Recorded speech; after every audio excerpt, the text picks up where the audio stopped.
Hey, honey? Yeah, what's up?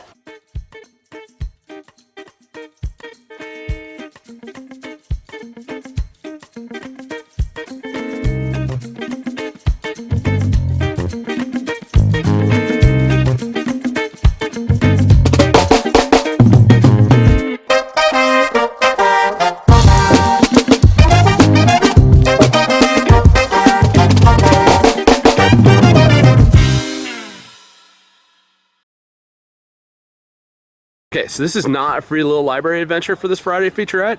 We are actually, where are we?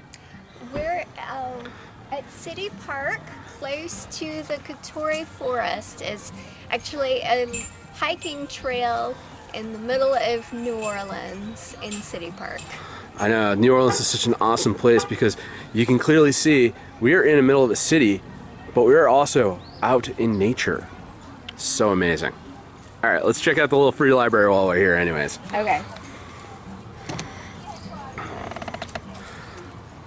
Looks like we have some Stephen King. There's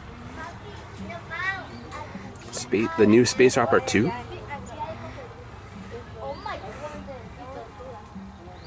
Ooh.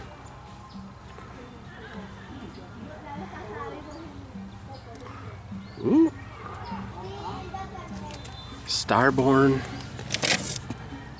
and Godsons.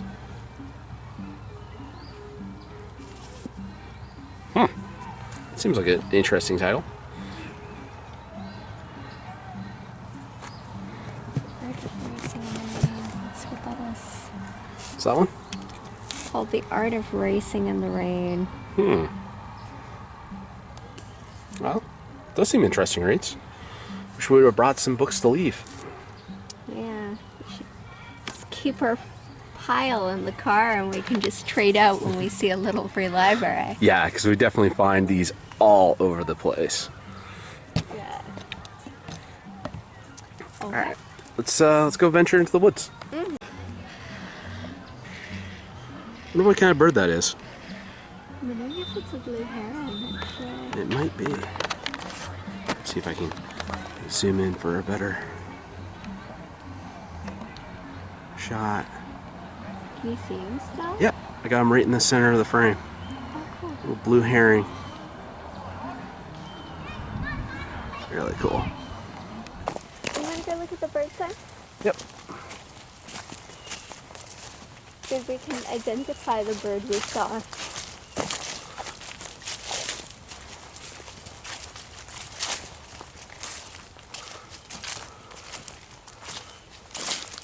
The bird communities in the woodlot change with the seasons.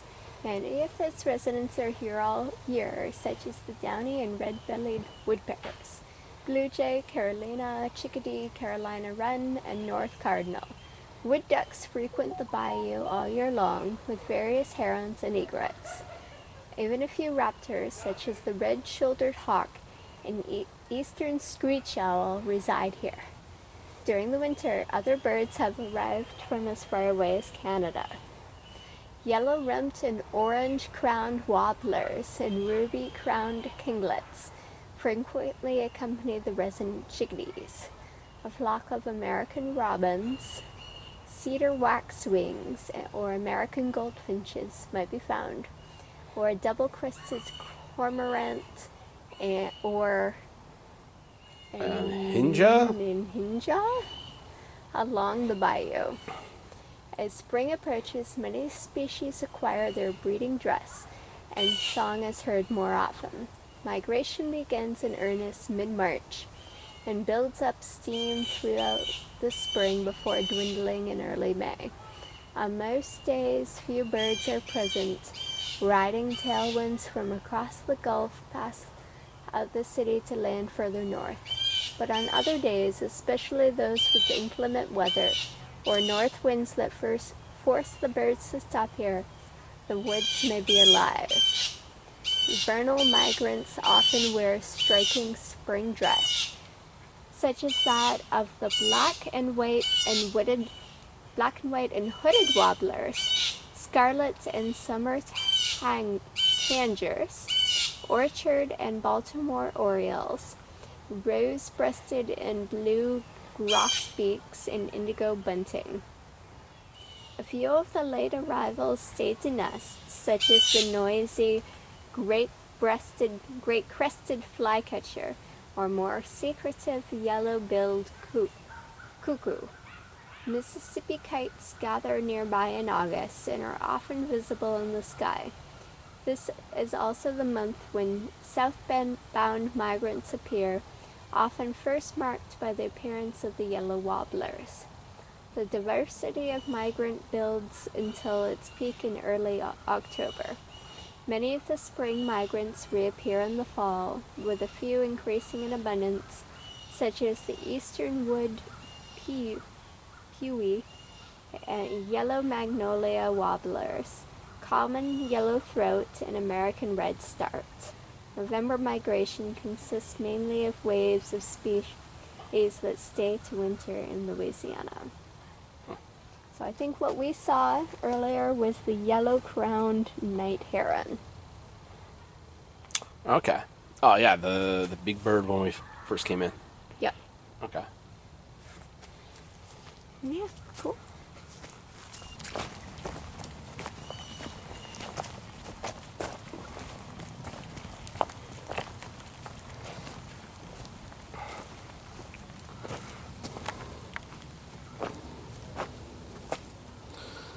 Trees as habitats. Trees form the backbone of the diverse habitat that is the Conturi forest.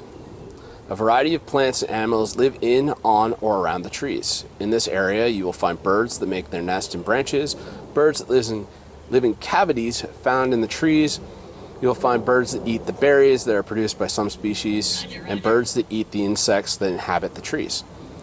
You'll also find spiders that make their webs between the branches of trees, along with insects that live in and on the trees. Some plants grow only on the branches of certain trees, and some grow at the base of others. Dead trees are also an important part of the ecosystem. A variety of insects eat the decomposing wood and live under the bark or inside the wood. Woodpeckers depend on dead and dying trees as a place to find the insects that they eat and a place to make their nest. Mushrooms grow on the decomposing wood, and they in turn are eaten by the turtles that live in the forest. The layer of dead leaves on the forest floor is also important. This is where the nutrients that the trees use to grow are broken down and made viable again. Salamanders live under the leaves, and a host of insects, worms, doodlebugs, and others feed on the decomposing organic matter. Predatory insects such as centipedes eat these bugs. Birds eat the berries and help plant new trees and shrubs by spreading the seeds in their droppings. Butterflies and bees eat the nectar of some flowers and help fertilize the flowers by spreading pollen from one to another. Every part of the forest, the trees, the underbrush, the organic layer, the birds, animals, and insects all depend on one another and are important to maintain a healthy ecosystem. Yay, nature. Yay, nature!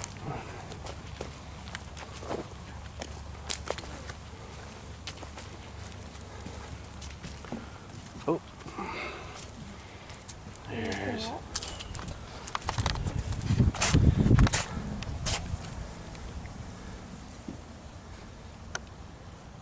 What'd you say that kind of bird is? Oh, an egret.